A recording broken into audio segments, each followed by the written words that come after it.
muchas gracias por venir y sin más le doy la palabra a María Magdalena, quien va a abrir esta presentación.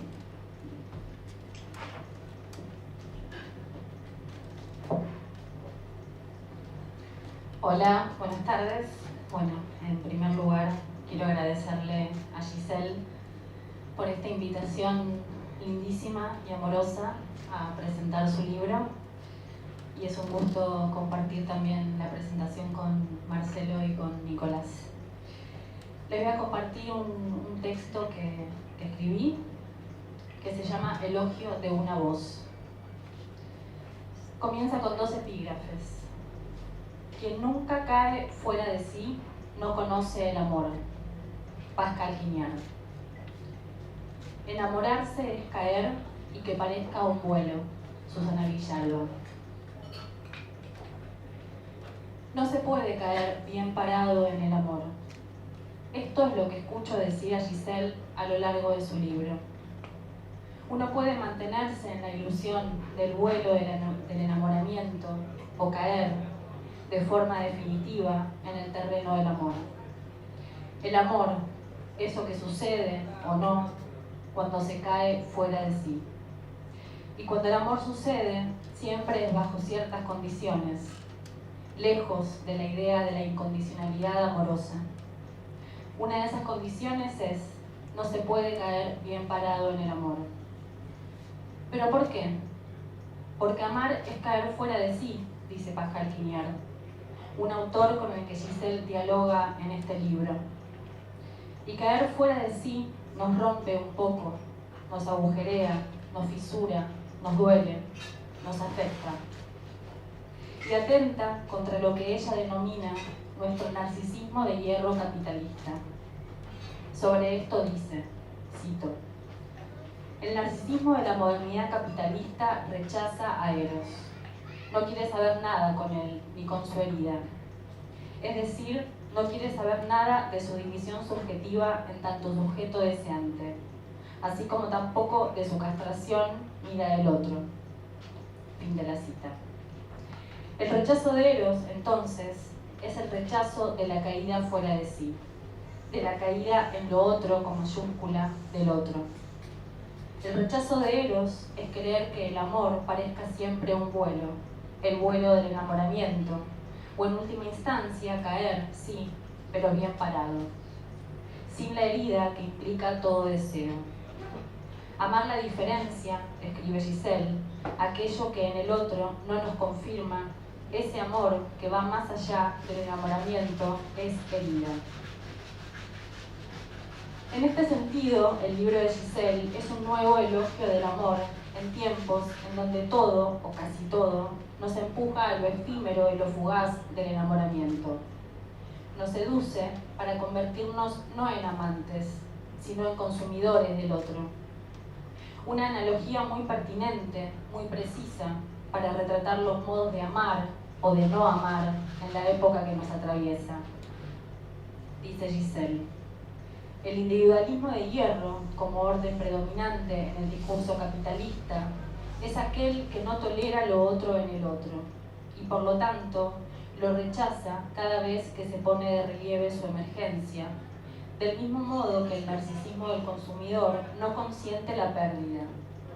La armonía de este narcisismo se sostiene alejando al otro y a lo otro que pueda perturbarlo. Su esfuerzo consiste en eclipsar la división subjetiva con la ayuda de los dispositivos de goce que le ofrece el mercado. Fin de la cita. Contra la corriente adormecedora de esta lógica, Giselle escribe para proponerse y proponernos un despertar.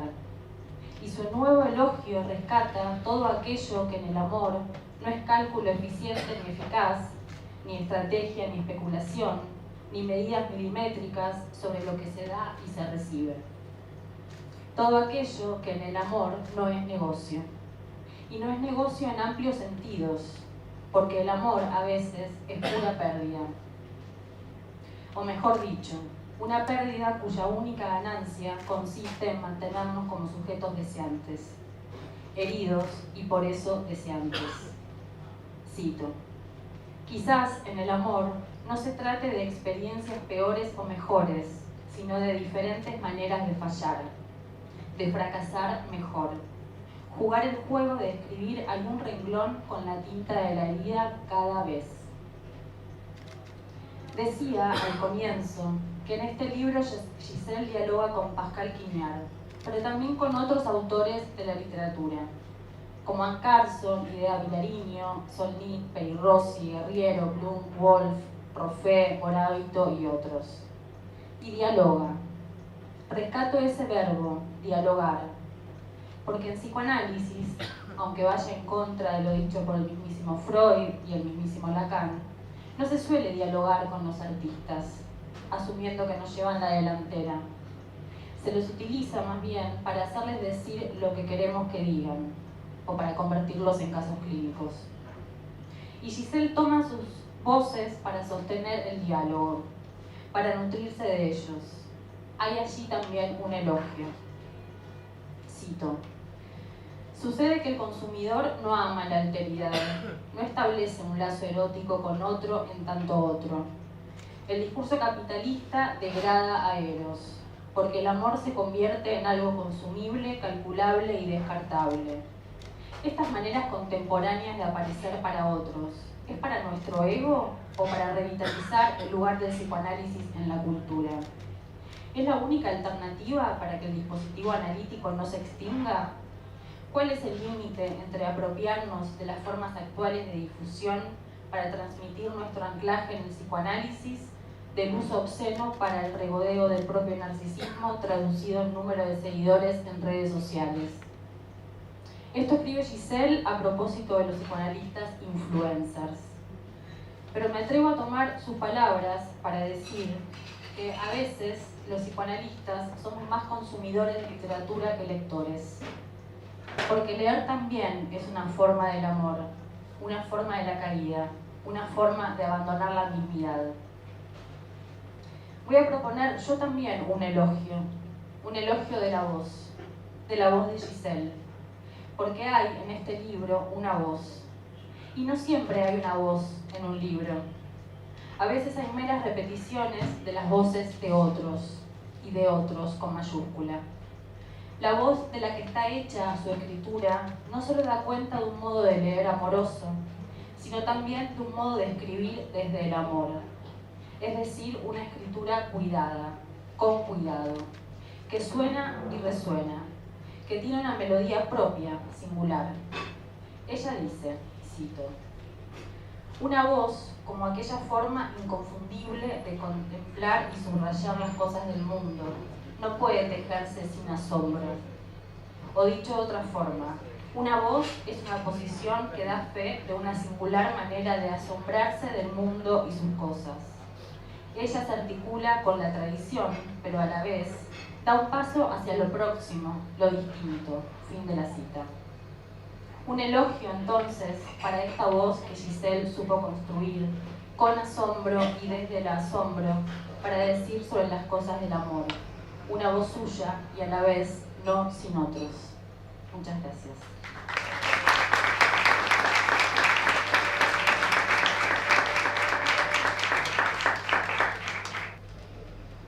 Buenas tardes.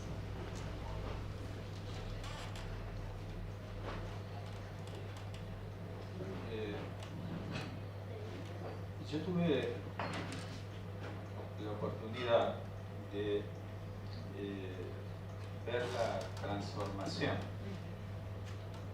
de este libro, que originalmente fue una tesis universitaria y que donde diría que la voz de la autora, si bien se hacía escuchar a pesar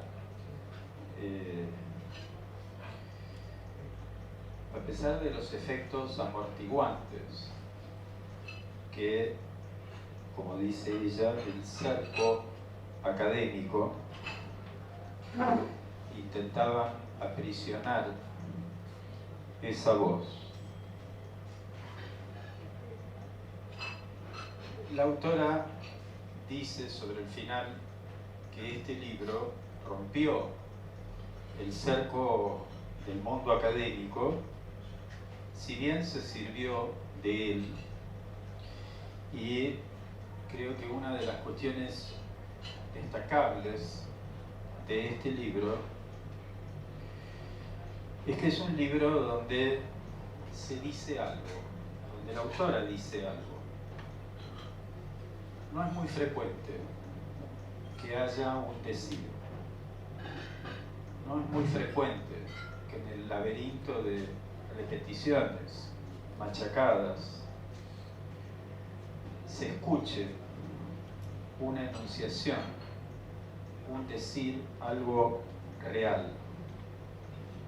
Y en este libro, sin entrar en una dimensión de exhibición, hay una enunciación jugada de la autora, donde es un libro escrito en primera persona, pero en todo su sentido más profundo de la primera persona, no solamente decir en un sentido gramatical. A mí me ocurrió que cuando leí esa frase, romper el cerco del mundo académico, yo leí, y quizá ahí me convertí en lector y no en consumidor de lectura, como bien decía María Magdalena, que me parece una distinción importante. Yo leí romper el circo académico, ¿no? Fue un fallido, un lapsus de lectura, que podría parecer como una burla o una ironía, como una degradación, es decir, de lo académico. A veces las personas dicen esto es un circo para decir que es algo que es poco serio. Creo que el circo, ojalá el mundo académico fuese un circo, sería algo mucho más cercano a la pulsión de vida que la pulsión de muerte, que lo habita en la burocracia que domina al mundo académico. El cerco, por supuesto, está mucho más del lado del narcisismo, está del lado del temor, está del lado de la inquietud que el otro nos produce. Mientras que el circo es un lugar donde uno puede acceder a cierto asombro, y creo que es una de las frases, tiene muchas frases felices este libro. Cuando digo felices, no lo digo en el sentido del ideal de la felicidad capitalista, de esa felicidad como objeto de consumo, sino feliz en el sentido de un acontecimiento feliz, de algo que sucede, happen, de ahí viene happiness, de algo que ocurre, que acontece. Y este libro tiene muchos lugares donde el bien decir acontece. Por ejemplo, cuando ponen un cierto antagonismo el narcisismo con la capacidad de asombro, con la imposible humildad para estos bichos que somos. Eso se hace posible, es decir, en el asombro, y que por ahí tal vez, ahí en el circo, ocurren cosas que nos sorprenden, como las formaciones del inconsciente. Y acá hago una reflexión. En alemán, acto fallido es Fehlleistung, que en sí no es acto fallido, sino que es rendimiento fallido. Y está eso más cerca del espíritu de lo que este libro dice, porque nos propone, es decir, el inconsciente como algo que pone una objeción al imperativo de rendimiento propio de la sociedad capitalista. Lo que encuentro como un acierto de este libro es presentar el capitalismo como algo transpolítico, transideológico, como algo más profundo, que afecta a la subjetividad de todo el espectro político, que ha calado hondamente es decir, en todos nosotros, es decir, como un virus del cual estamos infectados. Y por eso, una de las frases venturosas de este libro es que el consumidor no ama la alteridad. Y realmente esa alteridad, sobre todo, que es la alteridad del inconsciente, eso otro que nos asalta en nuestro discurso y que nos sorprende. El amor y el deseo, dice Giselle Canteros, los presenta como planetas irreconciliables, pero que pueden converger. Eso es interesante.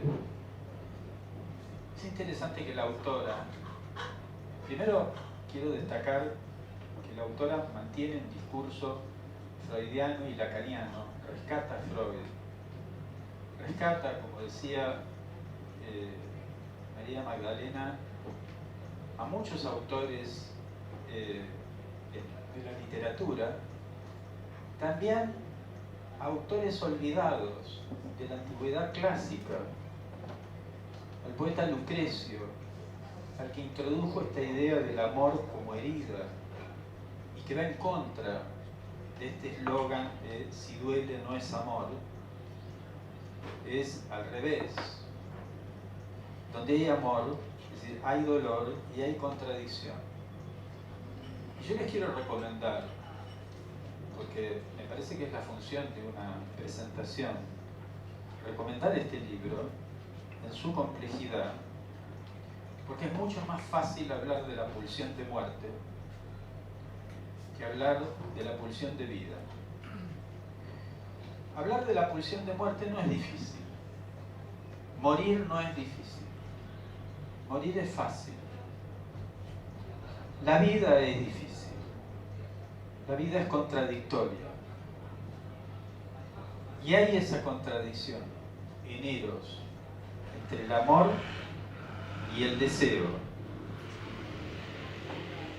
Y este libro, que traiciona la lengua madre del psicoanálisis, pero que se sirve de ella, este libro, que se sirve de la tradición, que se sirve de lo que han dicho otros para decir algo propio. Este libro, donde la autora contribuye a que el psicoanálisis siga adelante, sin andar pensando qué es psicoanálisis y qué no es. Donde se cuestiona el ideal del psicoanalista influencer, el ideal del psicoanalista burgués afrancesado, que hace supervisiones gloriosas en Francia. Habla del psicoanalista real, que atiende a través de prepagas, del psicoanalista que puede estar cansado, del psicoanalista que puede sentir odio y fastidio. Y acá yo recuerdo una carta de Freud a Ferenczi, donde le dice: no todos los casos que estoy atendiendo en este momento son interesantes, algunos son simplemente insoportables. Bien, entonces aquí la autora habla del analista que tiene que atender muchas horas por semana,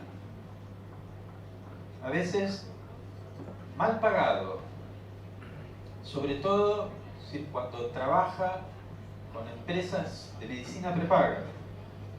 Habla de las condiciones materiales y habla también del tiempo y de las condiciones necesarias para que alguien pueda crear, para que alguien pueda leer, estudiar, dedicarse al ocio en el sentido clásico. Ustedes saben que la palabra escuela en griego significa ocio, a la verdadera escuela, donde uno verdaderamente aprende y no donde uno tiene que consumir conocimientos.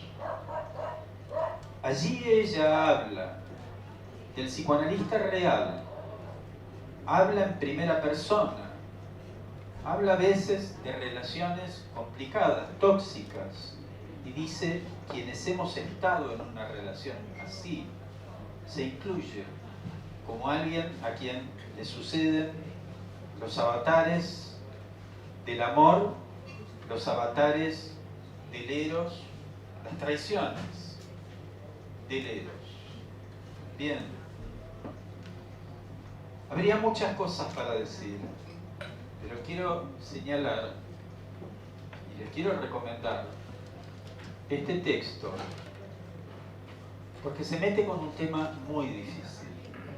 Y creo que es un texto que es una buena introducción a un tema muy difícil. No digo que este texto nos dé las soluciones, pero es una buena puerta de entrada a algo que para mí es el hilo rojo que atraviesa todas las páginas de este libro, que es la alteridad, el otro. Y acá, quizá voy a tocar un tema sensible para que se note lo difícil de esto, porque hoy en día hablamos del otro, de la inclusión, de aceptar al otro, etcétera, etcétera. Las cosas no son tan fáciles. A veces cuando uno dice la patria es el otro, por ejemplo, uno puede decir que la patria es el otro, ¿y quién es el otro? El otro puede ser el otro postergado, pueden ser las personas necesitadas, los pobres, los pueblos originarios, las minorías, los inmigrantes que vienen de países limítrofes. El otro puede ser ese, pero también el otro, el verdadero otro, es el otro que uno odia. Es el otro que está del otro lado de la grieta. Y por ahí del otro lado de la grieta no hay una minoría selecta. Por ahí del otro lado de la grieta podemos encontrar a quien es nuestro hermano, o a quien es o era nuestro amigo. Hay muchas cosas que hemos perdido del otro lado.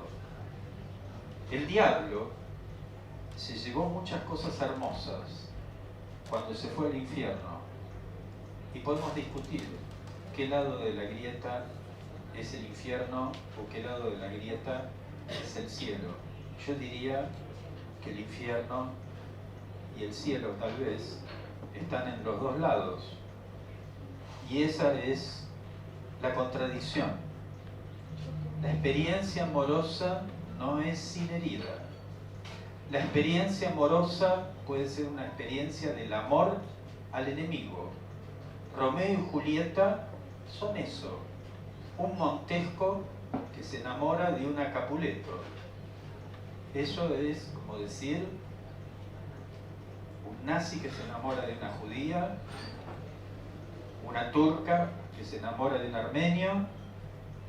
Podemos plantearlo de muchas maneras distintas. Este libro habla de esto, habla de las relaciones tóxicas, dedica un capítulo a eso, de lo que hoy en día se llama relaciones tóxicas.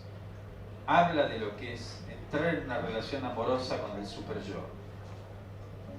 Habla de cómo hay que salir de ahí, y rápido. ¿Pero cuándo? ¿Cuál es el nivel de toxicidad? ¿Hay algún amor que no sea tóxico? Será una cuestión de dosis. ¿Cuánto veneno podemos asimilar? ¿Cuánto podemos de eso soportar? Como decía Quevedo, es hielo abrasador, es fuego helado, es herida que duele y no se siente, es un soñado bien, un mal presente, es un breve descanso muy cansado, es un descuido que da cuidado, un cobarde con nombre de valiente, un andar solitario entre la gente, un amar solamente el ser amado. Es una libertad encarcelada que dura hasta el postrero paroxismo, enfermedad que crece si es curada. Este es el niño amor, este es su abismo, mirad qué amistad tendrá con nada el que en todo es contrario de sí mismo. Francisco de Quevedo.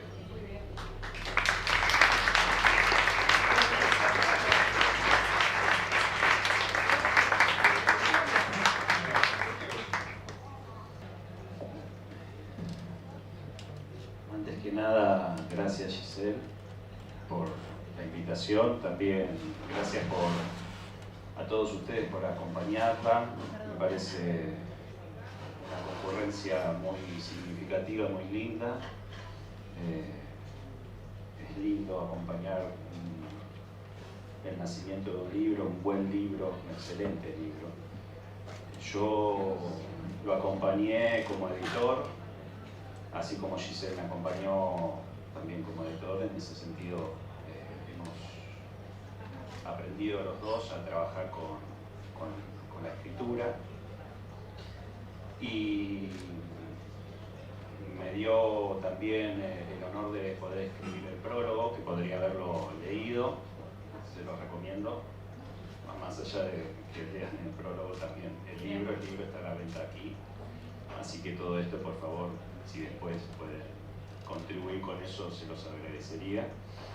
Pero no quise leer el prólogo, sino unas notas que fui tomando de algo que se fue enhebrando por el lazo que se fue armando también con Giselle, y que quizás es una particularidad, una lectura mía de lo que me parece que es este libro para Giselle. Giselle tuvo un sueño, lo que se condice con que tuvo un deseo.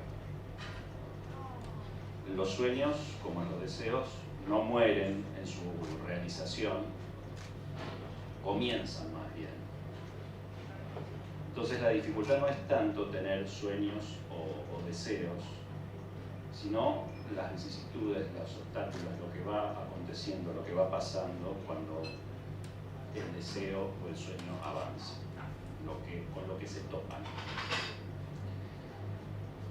Giselle astuta tiene un guardián para sus sueños, que lo pone en la dedicatoria, que ha cambiado, ¿no? La dedicatoria. A Ulises indeleble. Ulises no es cualquier personaje en esta historia. Perdón por traerlo, pero bueno, había que traerlo. Al final, donde habla del coro final de este sueño, dice: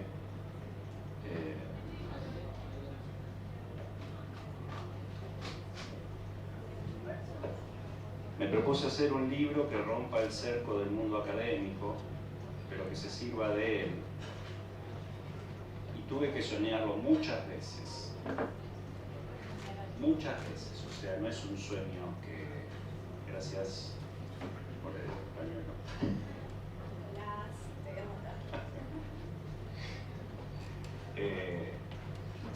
Ese cerco, de esto que hablaba Marcelo, académico, es gracias, se puede romper gracias al deseo, gracias al sueño, gracias a esta escritura que Giselle muestra en este libro, y lo tuvo que soñar muchas veces, porque no es fácil irse armando de otra manera que como nos armaron, que como nos hablaron, que como nos fueron formando.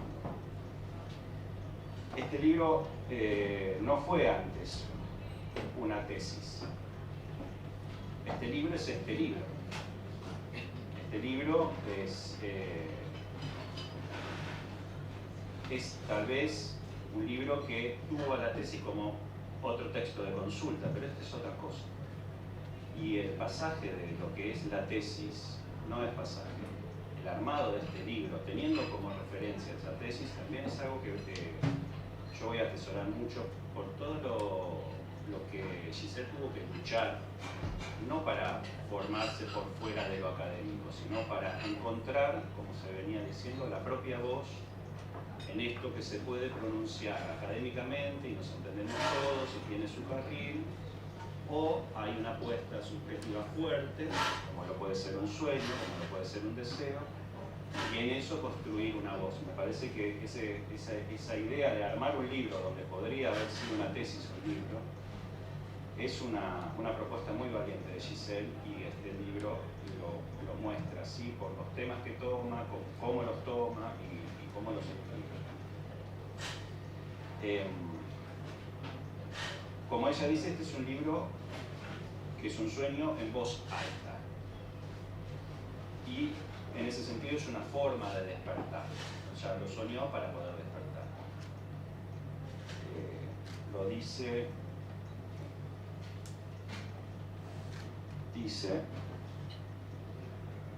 es una forma de despertar frente a los desafíos con los que me encuentro cada día como practicante del psicoanálisis en la época del discurso capitalista. Como decía Marcelo, ella se incluye en estos desafíos que se encuentra cada día, con los que nos encontramos cada día, y me parece que eso es muy bueno que lo pueda pronunciar, porque siempre hay como un discurso a la hora de elaborar casos, a la hora de hablar de psicoanálisis, medio eficaz y exitista, como que las cosas funcionan, y los desafíos en los que uno se incluye como psicoanalista, y poder pronunciar que hay obstáculos, desafíos, que no la tenemos de arriba, que hay algo que se está continuamente trabajando, y no es solamente en el consultorio, me parece que es muy loable, y que ella lo rescate me parece aún más loable. Dice sobre el final, y se lo voy a spoilear porque no importa en ese sentido, es un libro para leerlo también varias veces, para encontrarnos con su texto varias veces, así que se lo puedo leer y ustedes lo van a encontrar de vuelta y se van a enriquecer de vuelta con lo que dice. El narcisismo de hierro capitalista pide obediencia, no alteridad o diferencia, pero a veces también sucede que desde nuestro campo nos encontramos siendo demasiados obedientes al repetir, como eco en sus noches más turbias, lo que otras analistas autorizados dicen, sin devolución alguna, sin asumir el riesgo inconfundible de forjar una voz. Por eso, pensé este libro como una manera de amar mis tropiezos, de amar lo que en mí insiste en ser inconsistente durante el difícil pero vital trayecto de esculpir una voz. Esa que es mía y no tan mía, habitar el entre, lo conocido y lo desconocido, la extrañeza y la identidad, la perplejidad y la coherencia. O dicho de otra forma, alojar lo otro que me habita, esto que destacaba Marcelo. Entonces, ¿cómo nadar en la discordancia irremediable que hay en la existencia? Subrayar las cosas del mundo que me trastornan puede ser una manera. Hacer una lectura jamás acabada sobre ellas. Inventar una resistencia frente a la vida anquilosada, calculadora, posesiva, desabrida y aséptica que el orden de hierro del mercado propone. Hacer el intento, fallar cada vez mejor. Me gusta creer que Eros seguirá dando noticias, porque más que se lo rechace con fuerza y se lo quiera controlar, es imposible cifrar la pulsión de vida, su tendencia al encuentro, a formar unidades mayores, su potencia para filtrarse por la vía que mejor se preste.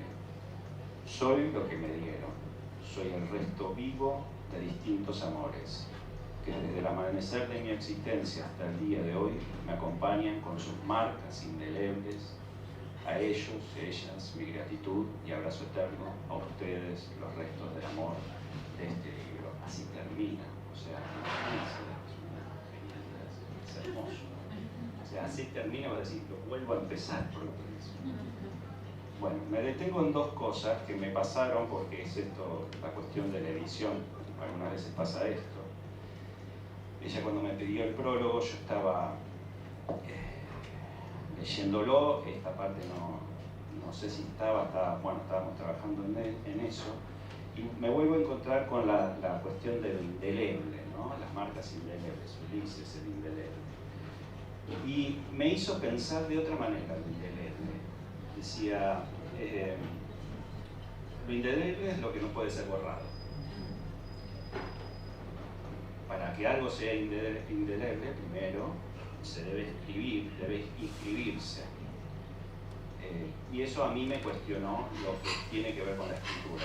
Para mí, Giselle habla de eso cuando discurre sobre la voz. Propone una marca indeleble hacia el psicoanálisis cuando aborda la voz. cuando discurre sobre el sueño y el despertar. Hay algo ahí que también aparece como una marca indeleble. Y esto lo puedo atestiguar por un detalle. Yo estaba escribiendo el prólogo. Uno cuando escribe, cuando se propone escribir algo, no es que lo tiene todo pensado, uno dice, bueno, voy a ir por acá, voy a ir por allá. Y algunas veces se convence y dice, bueno, se me ocurrió una metáfora y dije, no sé por qué se me ocurrió esta metáfora, pero creo que es la acertada. Tengo que ir por acá y la voy a defender. Después me encontré con que ella hablaba de esto, cómo nadar en la discordancia irremediable que hay en la existencia. Yo dije, no, estoy influenciado porque justo Giselle se fue a la costa. Entonces yo estoy pensando que en este nadar, en el prólogo, yo había escrito algo, que eso es lo único que voy a citar del prólogo, decía,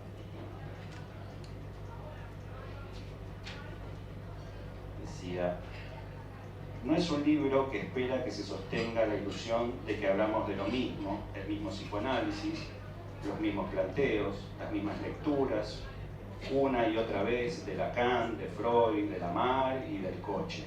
Este es un libro que choca contra el mar, que entra al mar y no espera no salir mojado. Yo dije, bueno, estoy influenciado porque Giselle está en la costa, pero no, lo que me di cuenta es que el libro había calado hondo. Y uno ahí se da cuenta que un libro caló hondo cuando de alguna manera, sin darse cuenta que ya lo había leído, uno lo cita, uno lo presenta, esta escritura me hizo escribir esto que se reflejó en el prólogo. Y para mí ese es el testimonio de un libro logrado.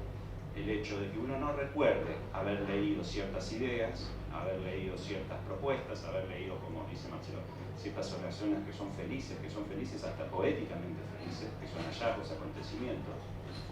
No recuerda, no puede citar eso, pero sin embargo uno lo lleva adentro y uno ya lo tiene en el decir. Eso es lo que a mí me hizo escribir el prólogo y eso es una marca de un libro logrado.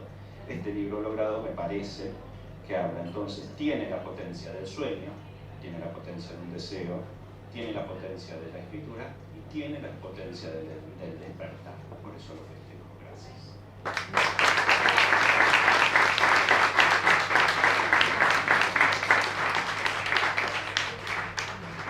Bueno, es el colmo porque es difícil soportar tanto amor. Llega un momento que ya no sé cómo sentarme.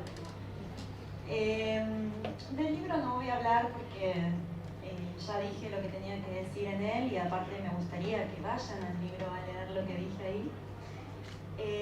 Me quiero tomar estos breves minutitos para agradecer, hasta me traje un machete porque tengo temor a olvidar algo. Por supuesto, en primer lugar, a Marcelo, María y Nicolás, que les pido un nuevo aplauso.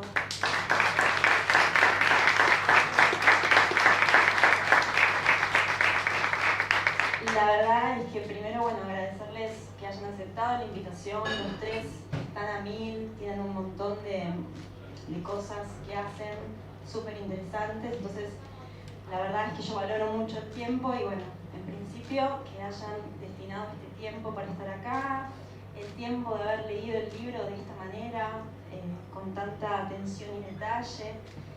Y bueno, como lo puse también en las redes, los tres, Marcelo, María y Nicolás, en estos últimos años, de maneras diferentes, llegué a conocerlos más, aprendo y aprendí mucho de ellos, creo que son excelentes en lo que hacen y como personas también.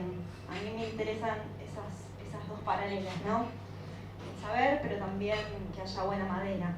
Y bueno, creo que ellos son los tres excelentes personas, así que muchísimas gracias a cada uno por estar, por sus palabras y bueno, arranco con Nico, que me hace llorar, ¿no? Para recordar, como digo en el libro, que hay un montón de fibras sensibles que hay que despertar. Bueno, gracias Nico, ya me veré luego en la grabación.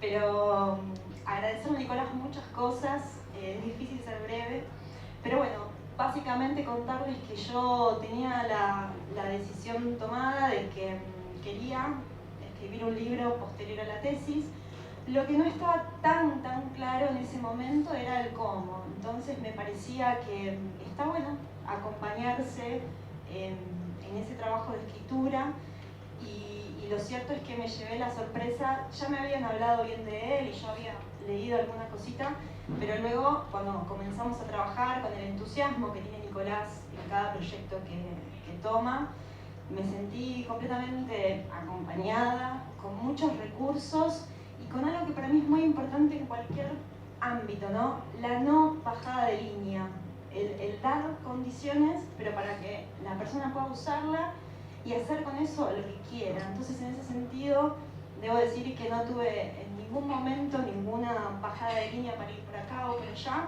Fue una exploración que cada vez que le mandaba un Word y volvía, me volvía a mi otra, ¿no? En esas correcciones y yo las tomaba. Así que muy contenta por este proceso junto con él. Y también, para agregar, me parece importante destacarlo de que él es psicoanalista también. Entonces, debo decir que, como bien dijeron, este libro rompe, porque lo rompe el cerco académico. Ahora voy a decir algo con respecto a la tesis, pero coincido con que no es la tesis, este libro es otra cosa, aunque se sirva de la tesis, y esa tensión es lo que me parece interesante. Pero yo diría que la mitad del libro para el final está escrito con mi inconsciente. Esa va a ser mi lectura, esa lengua extraña que ya van a ver en el libro de la que hablo, que nos habla, y que bueno, cuando la escuchamos pasan cosas.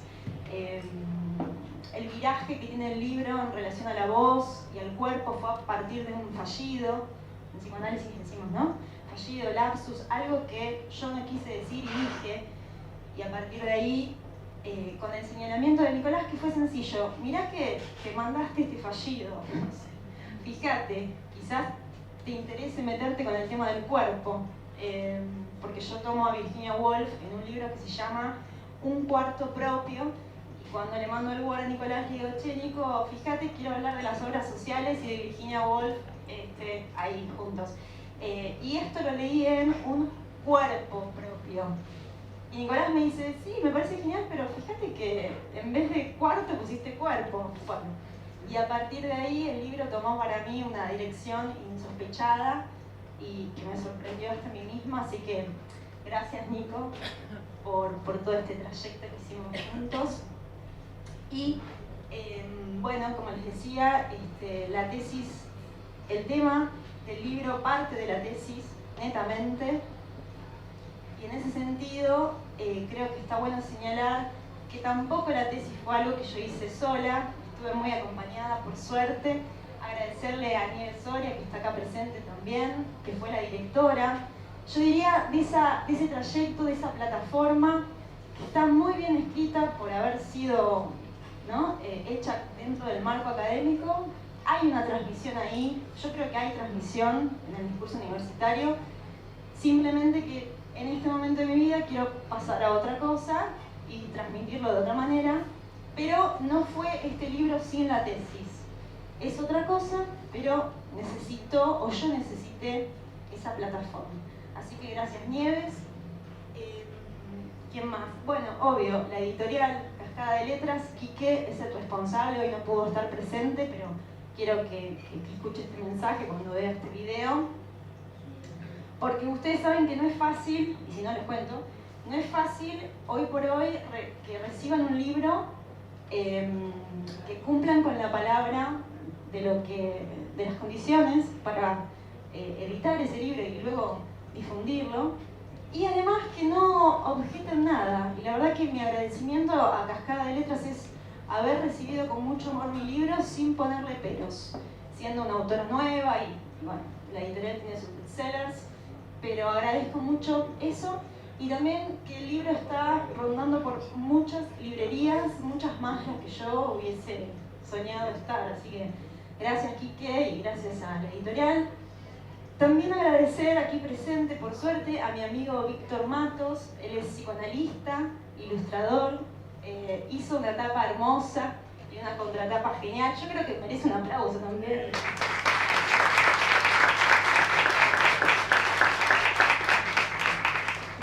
amigo, la verdad es que obviamente al toque pensé en vos para este proyecto y la tapa quedó divina. También agradecerle a mi querida amiga Laura Korowski, quien con su mirada muy maravillosa me sacó unas fotos y que por sugerencia de ella también pusimos la que pusimos en la solapa. Creo que estuve muy bien acompañada por ella y fue una sesión muy divertida, así que gracias amiga, te quiero. Y por supuesto agradecer mil al Centro Cultural Musicleta, a Chula, que es con quien hice el contacto.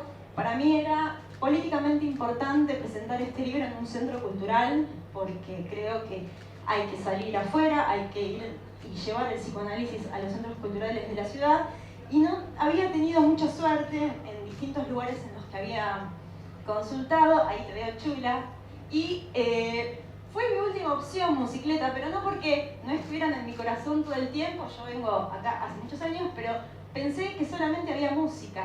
Entonces, de última, como no tenía lugar, digo, bueno, ¿qué tengo para perder? Llamo a Musicleta, y al toque me dijeron que sí, nos encanta, vení, me invitaron a unas birras, vine a ver el lugar, en fin, ¿qué decirte?